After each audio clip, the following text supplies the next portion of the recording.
Mario Kart's been around for over 30 years now, across basically every console Nintendo's made since. And at this point, pretty much everyone has a favorite, including yours truly. I grew up on the series starting with DS when I was like 4 years old, and have played every newer game and older game since. It's been a really long time since I've played some of these games, so I went back and replayed every mainline Mario Kart to see how they hold up and how the series has evolved. Some hold up super well, others did not. So we started the actual beginning with Super Mario Kart, and going back to play this one was kind of rough. There's no modern drift in this game, there's no clean mini turbo rhythm. You could hop into a power slide with L or R, but it just feels so different from what every later Mario Kart teaches you. Committing to the wrong timing, spinning out where I should have been boosting, like, you know, the usual. The coins also make things complicated too. They're doing two jobs at once in this game. Every coin you pick up raises your max speed up to 10, and they also soften mistakes. Because collisions and spinouts drain your coins, and once you're broke, getting knocked around becomes way more punishing. It's a cool system, and we've kinda seen something similar in future games with coins giving you better boost. I don't hate the system, but I don't love it either. And the game just feels so much more annoying when you don't have that many coins. The character select screen doesn't help this game either. You have 8 options, and really like kind of 4 options because half the characters are identical. Like you might just pick Bowser and then spend an hour wondering why he turns like a cruise ship. Heavy characters bulldoze everyone in a collision, but can't turn for anything. Light characters turn on a dime, but get knocked around like they're Jesse Pinkman. I think the worst part of this game, though, is the CPU literally cheats here. Every character gets their own item they can spam with no limit. Peach just drops poison mushrooms basically non-stop, and they shrink anyone who touches them. And on harder difficulties, it really tests your patience. There's also 3 Bowser Castle tracks across the cups that blur together after a while, which is just Nintendo running out the clock in the last few tracks before the deadline. I get it was 1992, and it was inventing a genre from scratch, but even with that excuse, like 3 nearly identical castles is a weird choice to ship with, and that compounds with issues like the rubber banding. I understand that rubber banding in some form has been in every game in the series, but literally giving an item to cheat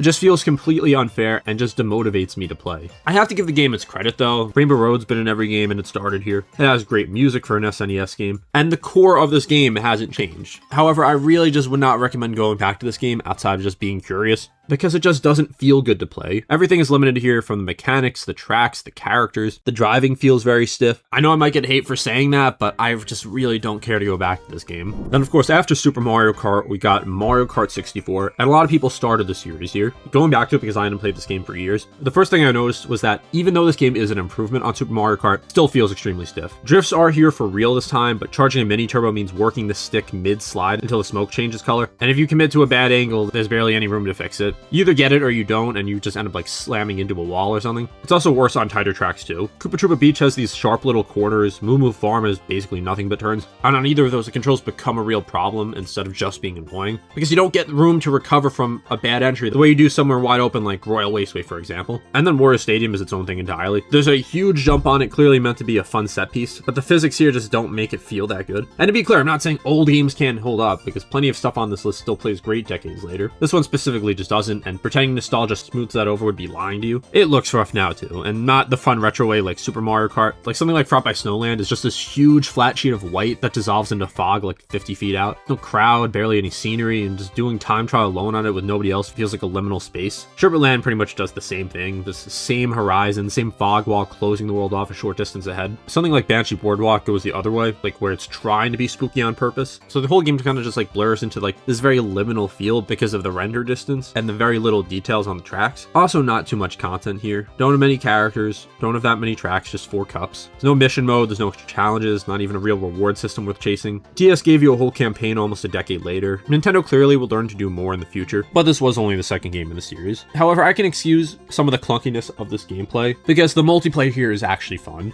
Like even as someone who didn't grow up in this era, if you have 3 friends to play this with, something like Block Fort is probably the reason this game still gets brought up at all. It has you all on a platform shoving each other off the edge, and it's still super fun, and I wish something like that would come back in World with like 100 players. So if I'm being real, the single player part of this could have been like 2 sentences. Similar to Super Mario Kart, the controls don't feel smooth, it's very ugly, there's almost nothing to do alone, but the multiplayer is still genuinely fun. So Super Circuit, I just want to say, actually holds up better than I expected going in. Nintendo's own team didn't even make this one. It was actually Intelligent Systems, who at this time was just making a bunch of great games. So the handling here is actually tighter than Super Mario Kart. Like it's less floaty, it's faster, the hop and turn thing is still here, but it just responds a lot better. There's also 40 tracks here once you unlock stock everything. 20 original ones plus all 20 SNES tracks tucked in there on top, which on a Game Boy cartridge in 2001 was a lot. And also some classics like Cheeseland, Sky Garden, and Ribbon Road all debuted here, and they're good enough that Nintendo keeps dragging them back into modern games over 2 decades. There's even a rain effect on Luigi Circuit that makes the road slippery, which is a small detail that nobody needed to bother with on a handheld in 2001, but they did anyway. Small part is the CPU though. They just seem to always know where to drop bananas to mess you up, and if they're holding an item while they're lining up a shot, it feels like they just always hit you here. I don't know if that's actually a thing in this game or if it's just my experience, but it just feels like the CPUs are playing 4D chess.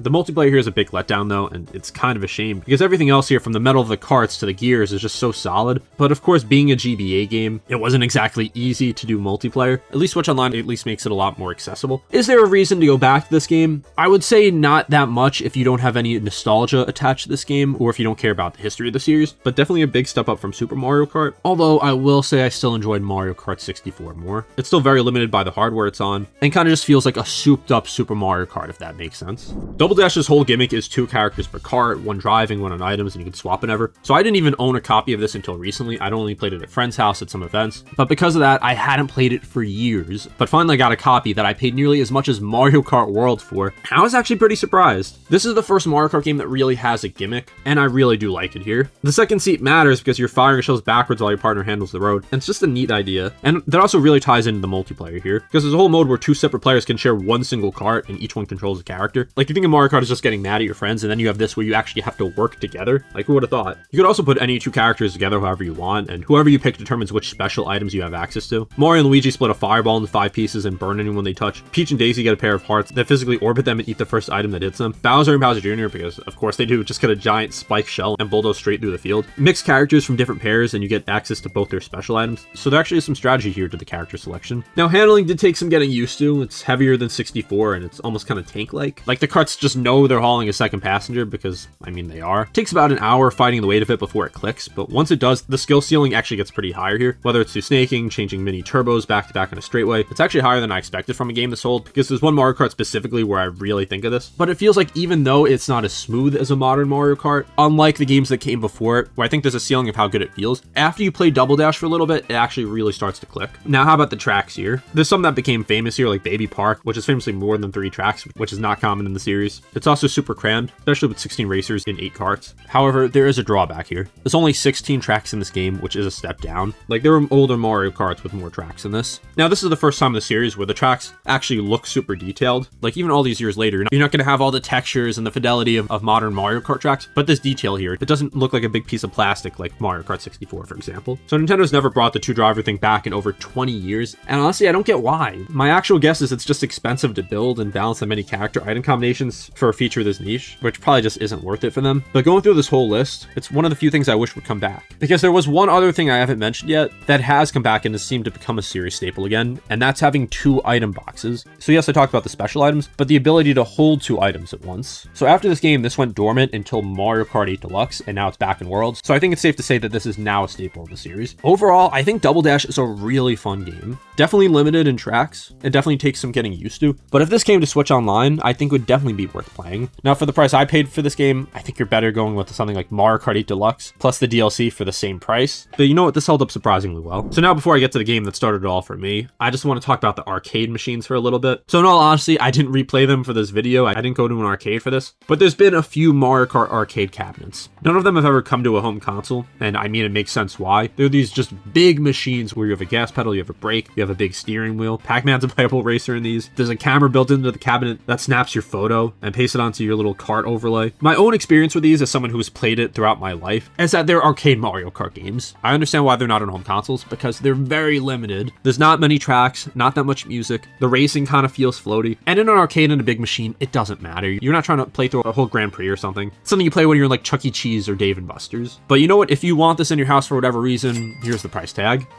So like I said earlier in the video, DS was my first Mario Kart. I was like 4 years old, and I've played this game more times than I can count, but it's been a pretty long time since I played it. Going back to it for this video, I wanted to see if it held up the way I remembered, since the stuff you loved it for doesn't always survive getting replayed as an adult. Surprisingly, it does though. 32 tracks, 16 new and 16 pulled from older games, which on a cartridge this small in 2005 was an absurd amount of content. And yeah, I know Super Circuit had more, but these tracks are actually in 3D. And I also just think the tracks here are better. Waluigi Pinball alone is still one of my favorite tracks, and I mean the music here.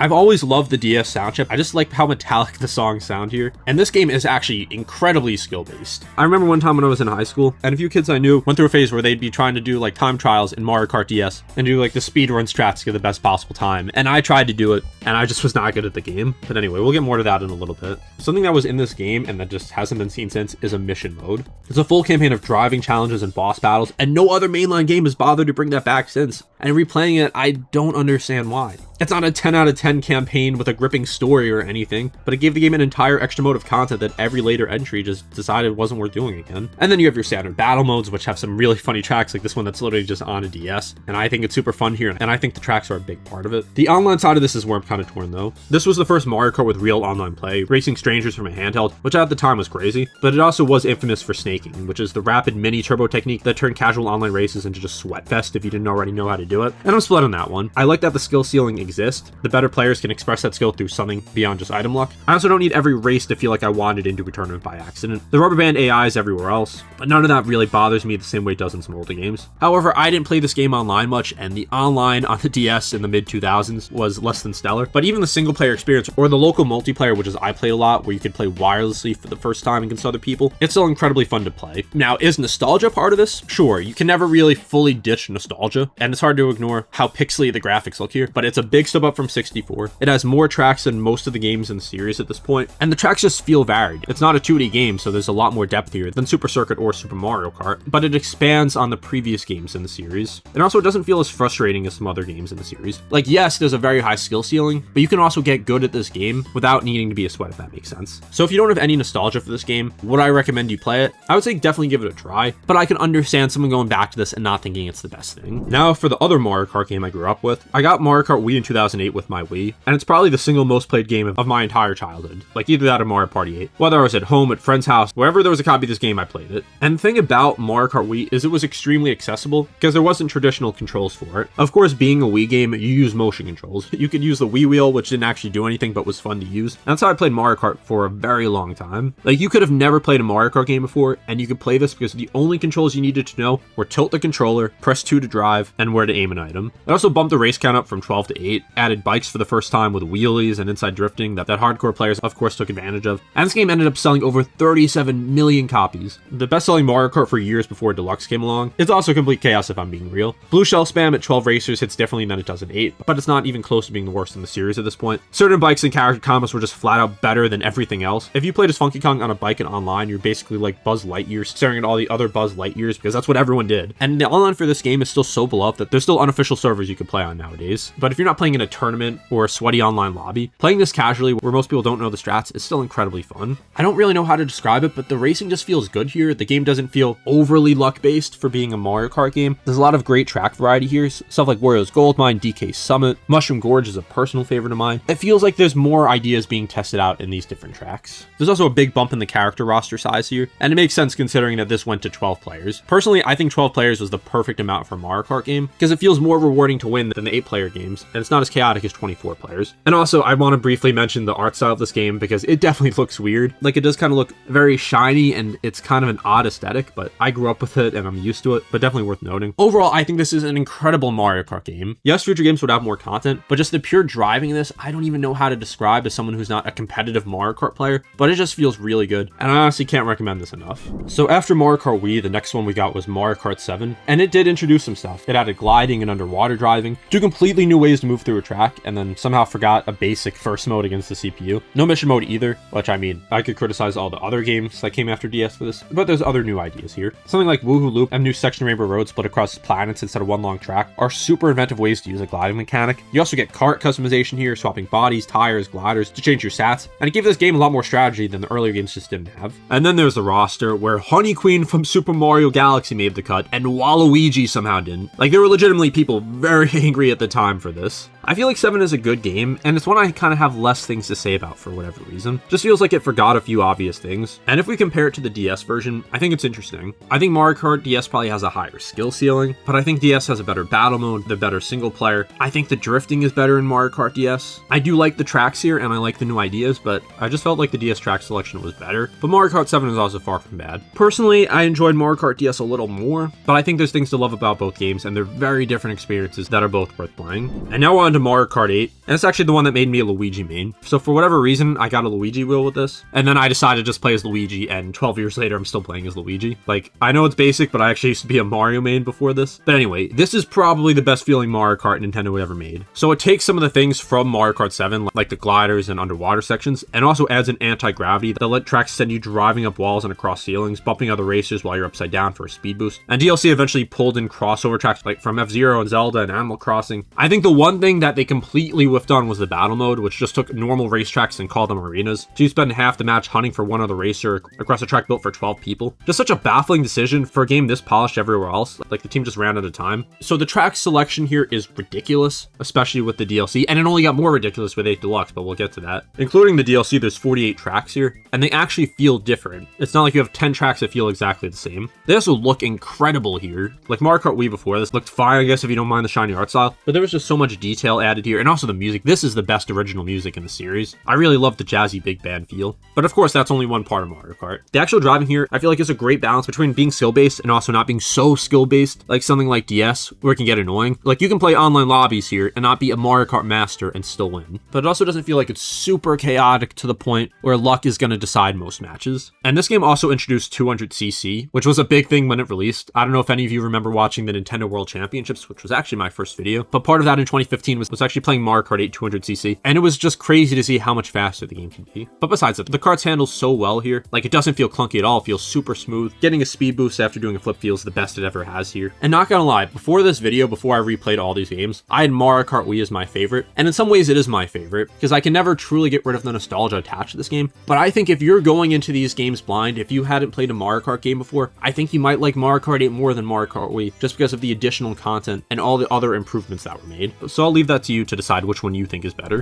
And now this is going to tie into Mario Kart 8 Deluxe, because this is literally just Mario Kart 8, but better. It was released on the Switch just 3 years later, and pretty much fixed everything wrong with the Wii U version. Real battle arenas this time, 8 of them. The ability to hold 2 items at once again. There are new characters added here. And then eventually the booster course passed between 2022 and 2023, and it doubled the entire track list to 96, nearly 100 tracks in this game. It also sold over 70 million copies on Switch alone at this point, so it's the best-selling Switch game ever made, and one of the best-selling video games ever made. So at its core, this game is Mario Kart 8, but it just added a ridiculous amount of content, improved the issues, and I think it's very easy to argue that this is the best Mario Kart game. Now again, it comes down to personal preference. If you like Mario Kart Wii probably being a little more skill-based, you might like that better, but if you like the additional content of Mario Kart 8 Deluxe, this I would say is probably the definitive Mario Kart game in 2026 right now. Like, every time I go back to play this game, it's still super fun, the community's still super active, and honestly, if you're watching this video, you have this game, let's be honest. And now, before I get to Mario Kart World, let's talk a little bit about Mario Kart Tour and Home Circuit. So starting with Tour, this came out when I was in high school, and there was like 1 week where everyone was playing this in school. Like, in the mornings before class, people were playing this in class when they could. And it was fine for a mobile Mario Kart in terms of how it played. But I think the bigger issue was just the gacha pulls for characters, the monthly gold pass that lacked the faster 200cc speed class behind a paywall. No real multiplayer at all when it first launched in 2019. And it had a lot of cool tracks here based on real world locations, but it felt like it was all buried behind standard mobile game nonsense. And it really brought the game down. If they just charged like $5 for this game, I think people would have had a lot less issues with it. At its core though, it's fine for what it is as a mobile Mario Kart, but there's really no reason to go back to it. And then there's Mario Kart Home Circuit, which is a fantastic idea, but didn't really play out the best. You drive a physical RC kart around your living room while the track renders live on your Switch screen. Building your own course in your living room is really cool, but then you remember the physical kart doesn't really drift like a normal Mario Kart vehicle, and it's also entirely dependent on how much floor space you have. Like, a small apartment turns this into driving tight little circles around the same coffee table, and the kart loses connection once it gets too far away or walls start getting in the way. And even if you have the space, you really think you're going to have it set up for that long, so it feels like a lot of effort to not play for that long. Like, it's a cool novelty, but not really anything more than that. And finally, we're at Mario Kart World, which is such a frustrating game for me to talk about. It was one of my most hyped games in recent memory, but fell sort of flat, but not for the reasons you would expect. Before I get to that though, we gotta talk about the Pianta in the room. While it came with the Switch 2 bundle, individually, this game was and still is $80. Not only was it a $20 increase from Mario Kart 8 Deluxe, but at the time, and even now, there's almost no $80 games. And also, I interrupt this video with a future update. The day I'm recording this, GTA 6 was just announced out for $80.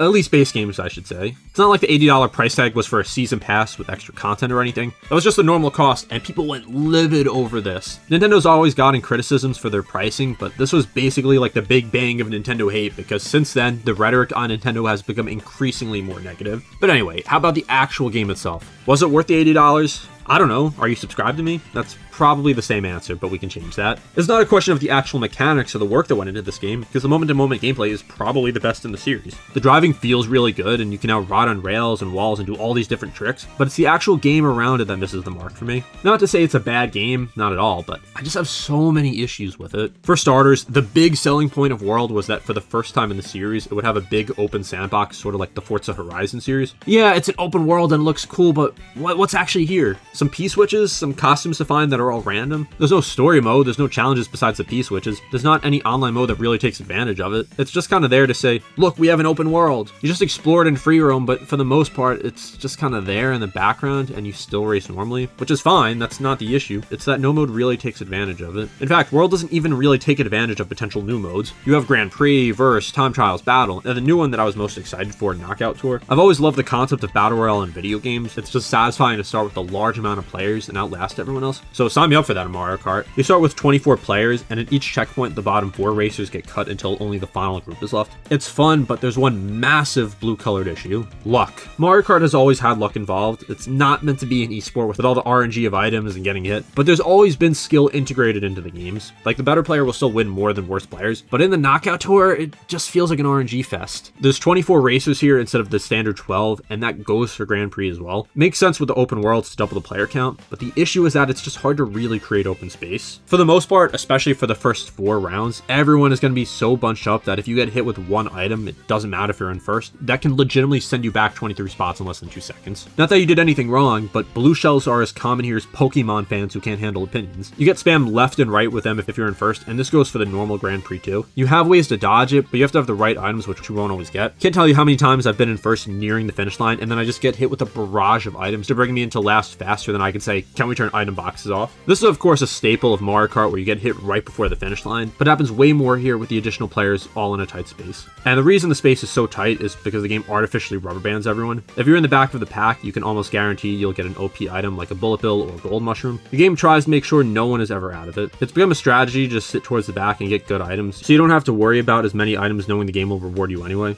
I just don't see that as rewarding gameplay. I feel like decreasing the amount of blue shells and not guaranteeing elite items every single time you're in the back would make the game far more rewarding. Wouldn't it be a death sentence for first place, and would open up more spaces as some players who are just worse at Mario Kart will trail behind for the most part, while better players won't get sandbagged 24/7 and can get enough of a lead that one shell won't end their game. And to be clear, I'm not saying players in the back shouldn't get better items, I'm just saying they don't need a bullet bill every single time. Now, I've been mostly talking about Knockout Tour, but the same goes for the Grand Prix too. I really want to love Mario Kart World, and at some levels I do, but this game was just way overpriced, severely lacks content, and just needs better balancing. It was supposed to be the best Mario Kart ever, but it's not even the best Mario Kart you can play on your Switch too. I do hope that Nintendo will add content and maybe make some adjustments or some sort of competitive mode. So I've been knocking the game a lot, but like I said earlier, the racing itself feels great, and I do like the design of the world. I just want more to do in it. The tracks here are also pretty solid as well, albeit not the best in the series. The intermission tracks where you drive to the next main track are a little annoying, but it doesn't ultimately affect the racing here. So going back through all of these, my opinion definitely did change in some of these games. I had Wii as my clear favorite, but now I'm not that sure about that because I'm thinking it might be Mario Kart 8 Deluxe now. Games like Super Mario Kart and Mario Kart 64 definitely went down a little bit in my opinion. I still think Mario Kart 64 especially is a good game, but I don't think it holds up particularly well in 2026. Something like Super Circuit I don't think holds up that great either, but I do think it is better than I thought. And then my nostalgia games like DS and Wii, I still think they're incredible games to play, if not a little lighter on content than some of the recent games. And then the games like 7 and Double Dash, I actually think I like a little more now. They're not my favorite versions of these games, but I think both of them test out cool ideas that were underappreciated at the time and still underappreciated now. So I don't think there's one correct list of what the best and worst Mario Kart games are. I think it just depends on what you value, your own nostalgia, and a ton of different factors. And I think an issue with Mario Kart is a lot of people see their favorite as the ultimate favorite, but I don't think an ultimate favorite exists. And I don't think it needs to, because the Mario Kart series is constantly evolving, and all that matters is what games you like in the series. I don't care if you like Super Mario Kart as your favorite, good on you for enjoying that game. If you have access to all the Mario Kart games, I definitely recommend going back and playing them, just to be able to compare them because I think it's very interesting. But these are just my thoughts, and if you enjoyed this video, I'm going to try to replay play every Nintendo series, so subscribe if you want to see future videos, plus I already have a few already made. I also have a few other Mario Kart videos here, so make sure to like and comment, and also join my Discord. Thanks for watching, and I'll see you next time.